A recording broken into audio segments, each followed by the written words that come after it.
मैं हूं कनक झा और आप सब देख रहे हैं अखंड भारत। आइए नजर डालते हैं कुछ खास खबरों।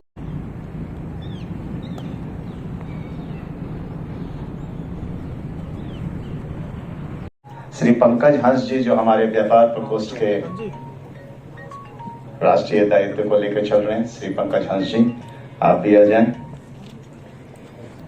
मीडिया प्रमुख हमारे कपिल जी आप भी आ जाते, आप भी राष्ट्रीय दायित्व में हैं।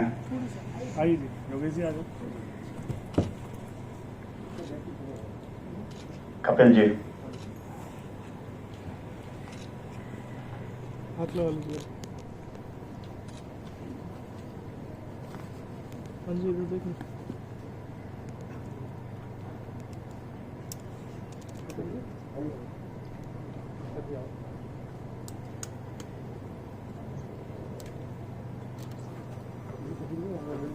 वाइस चांसलर आपके JC Bose university of science and technology के हैं।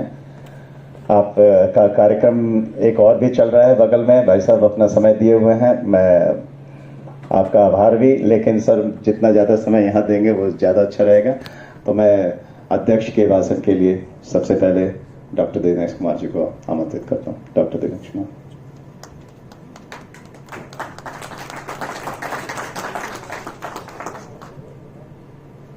सभी को नमस्कार।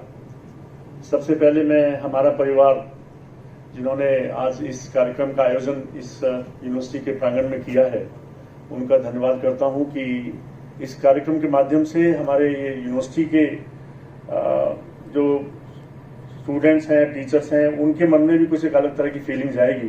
मेरे को लगता है ये हमारे लिए भी बड़ा सौभाग्य का दिन है कि आपने इस कार्यक्रम का आयोजन हमारे यूनिवर्सिटी के इस प्रांगण में किया है। आज के प्रोग्राम के मुख्य अतिथि हमारे श्री राज नेहरू जी जो वाइस चांसलर हैं स्किल यूनिवर्सिटी के, श्री पंकज हंस जी, श्री योगेश सैनी जी और सभी जो हमारे परिवार के जो लोग सदस्य और हमारे यूनिवर्सिटी के टीचर सभी बैठे हुए हैं, सबको नमस्कार करते हुए मैं अपनी बात स्टार्ट करता हूं।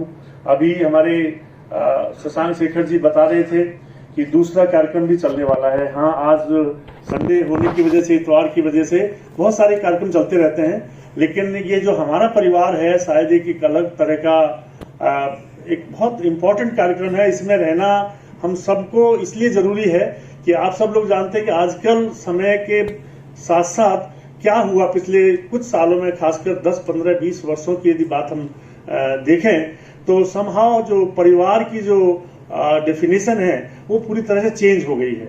पहले एक परिवार, सब हम लोग ज्यादातर गांव की पृष्ठभूमि से निकल के आए हैं, तो गांव में एक परिवार क्या मोहल्ला ही परिवार होता था और मोहल्ले में जो एक दूसरे के जो वेलबींग के बारे में सोचता था कि बच्चा उसका पढ़ाई में अच्छा है, उसका खराब है, ये अच्छा कर रहा है, किसी को डांटना पुचकारना, एक मोहल्ले में जो वहां के जो बड़े लोग होते थे सब करते थे।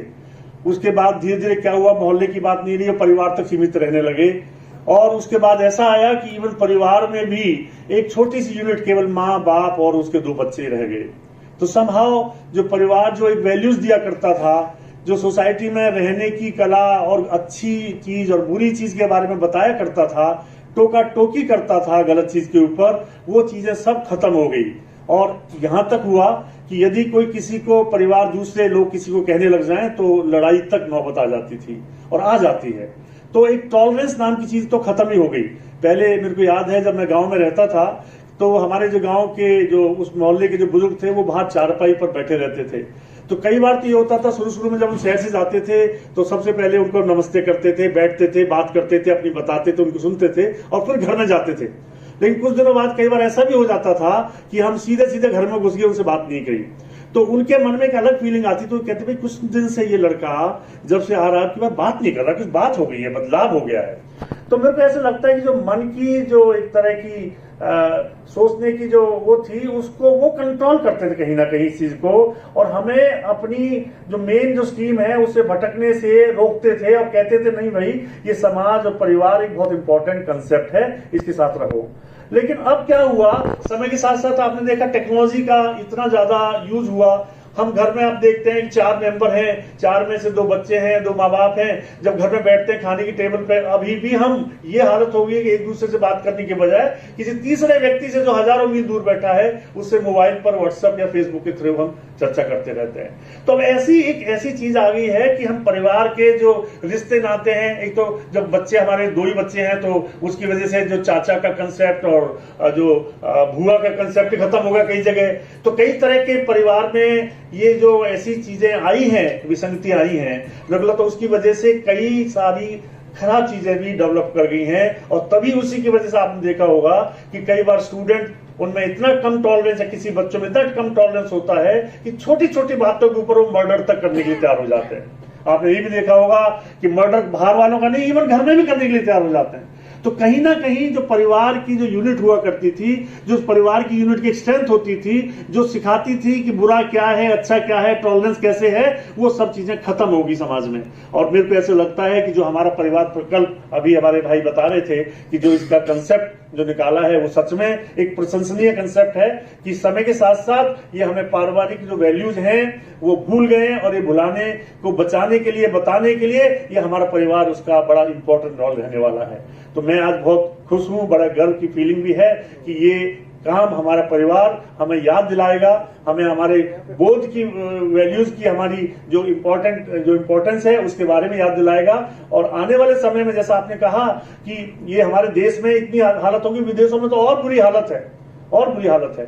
तो ये सारी जो चीजें हैं, देखिए जो कई बार माँ बाप ये भी कहते हैं कि यार बच्चे को कुछ भी करने दो। आजकल 1-1, 2-2 बच्चे यदि स्कूल में गया या कहीं पर जाओ, आप देखा होगा कि कई तरह के ऐसे हट्टी बच्चे होते हैं कि वो घर में किसी के जाए, कुछ भी तोड़ा फोड़ी करे, उसको कुछ भी नहीं कहेंगे माँ बाप। और बेचारा दूसरा जो जिसके घर जाते हैं वो अंदर से कहता रहता है कब जाएंगे, लेकिन उसके मन में जरूर रहता है कि यार ये क्या, किस तरह का बच्चा है। तो वो हम माँ बाप क्या करते हैं, उसको फ्रीडम के नाम पे कुछ भी करने दो। यार अगर मैं टोका टाकी करूंगा तो इसकी वैल्यू, शायद इसकी जो डेवलपमेंट है वो पूरी तरह से नहीं हो पाएगा। लेकिन नया कंसेप्ट आया है कि डेवलपमेंट इतना फ्री रहे कि उसको टोका टाकी ना करो। पर मेरे ख्याल से ये शायद चीजें सही नहीं है। हम तो ऐसे वातावरण में पले थे, बचपन में अगर हम कोई चीज गलत करते थे, कभी चाचा इधर मारता था, यदि नीचे से कोई और छोटे हो गए एक दूसरा एक इधर मार देता था, और उसके बाद भी हम यहां तक पहुंचे ही हैं। तो मेरे को ऐसे लगता है कि जो परिवार में एक टोटल सिस्टम की वजह से जो कंट्रोल रहता था बच्चे के ऊपर, वो एक बहुत बढ़िया कंसेप्ट था, बहुत बढ़िया पारिवारिक वैल्यूज हम सीखते थे, और एक ऑलराउंड डेवलपमेंट होता था। एक उसमें इज्जत करना परिवार में, और जो डिसिप्लिन में रहना, वो सारी चीज सिखाई जाती थी, इनबिल्ट हो जाता था। लेकिन आज इन चीजों की जरूरत है, क्योंकि ये चीज हम परिवार से नहीं बता रहे, तो हमें अब जरूरत पड़ रही है इस तरह के सिस्टम को बनाने की, और जहां पर हम बताएं कि पारिवारिक वैल्यूज क्या है और किस तरीके से वो चीजें आगे चलनी चाहिए। अभी आपने देखा कोरोना के पीरियड में हम सब लोग आइसोलेशन में रहे, तब हमें पता चला परिवार की वैल्यू क्या है। आपने कई बार ऐसी स्टोरी पढ़ी होंगी कि जो एक माँ थी, उसको कोरोना वायरस से वो पीड़ित हुई, तो उसके जो बच्चे थे वो अलग कमरों में, उसका हस्बैंड अलग कमरों में, एक दूसरे से बात नहीं हो पा रही। उस समय की जो व्यथा, कई लोगों ने अपनी जीवनी लिखी है, कई कहानियां भी लिखी हैं, तो उनको देख के पढ़ के ऐसा लगता है कि सच में कि जो परिवार है उसकी बहुत बड़ी कीमत है। परिवार एक इतना कीमती एक इंस्टीट्यूशन है अपने आप में कि इसका कोई रिप्लेसमेंट नहीं है। तो मेरे को ऐसे लगता है कि हमें पारिवारिक जो वैल्यूज हैं उनको बच्चों को अपने आगे फर्दर उनको सिखानी चाहिए, जिससे कि आगे भी ये रहे। इसका मतलब ये नहीं है कि हम कोई परिवार में बांधते हैं तो किसी बच्चे को हम उसकी फ्रीडम खत्म कर रहे हैं, ऐसा नहीं है। ये फ्रीडम के नाम पर बहुत सारी चीजों को जो जन्म हो रहा है, हमें उन चीजों को रोकना चाहिए, खराब चीजों को। नहीं तो कहीं ना कहीं विसंगतियां ऐसी पैदा हो जाएंगी कि जो हमारे आने वाले जनरेशन हैं वो ये सारी वैल्यूज के नाम पे भूल जाएंगे, और एक ऐसा माहौल बनेगा जैसे आपने विदेशों में देखा है, कई बार सुनते होंगे कि जो अपने फादर को जैसे 18 साल का होता है उसके बाद एक तो घर से निकल जाता है, उसको अपने फादर को फादर नहीं बोलता, उसको नाम से बुलाता है, या माँ को भी नाम से बुलाता है। ऐसी चीजें, तो ये नाम से बुलाने का जो मतलब है, हमारे परिवार में जो चाचा ताऊ और बड़े इज्जत से जो परिवार जो उसका रिश्ता उसके साथ बात करते हैं, इसका मतलब कुछ है। ये कंसेप्ट सिखाता है कि परिवार को कैसे जोड़ना है। तो ये सारी चीजें संभाव बड़े ऐसे पॉइंट के ऊपर पहुंच रही हैं सभी जगह कि कहीं ना कहीं इसमें कुछ ना कुछ खराबी आ रही है। इन खराबी चीजों को हमें रोकना पड़ेगा, तभी जाकर हमारा परिवार एक सुरक्षित परिवार रहेगा, एक ऐसा परिवार रहेगा कि जिस परिवार के माध्यम से न केवल हम अपना सोचेंगे बल्कि अपने प्रदेश और देश के बारे में सोचेंगे। और आने वाले समय में जैसे हम सब आत्मनिर्भर भारत की बात करते हैं, अगर हम परिवार को एक बांध के रखेंगे, परिवार की वैल्यूज को बांध के रखेंगे, तो हमारा जो देश है वो वैसे तो ऑलरेडी अलग तरह का देश है हमारे संसार में अगर देखा जाए तो, लेकिन जो हमारी जो खराब चीजें आने लग रही हैं उन चीजों को रोकने में मदद मिलेगी और इससे हमारी जो इंस्टीट्यूशन है परिवार का वो बनेगा।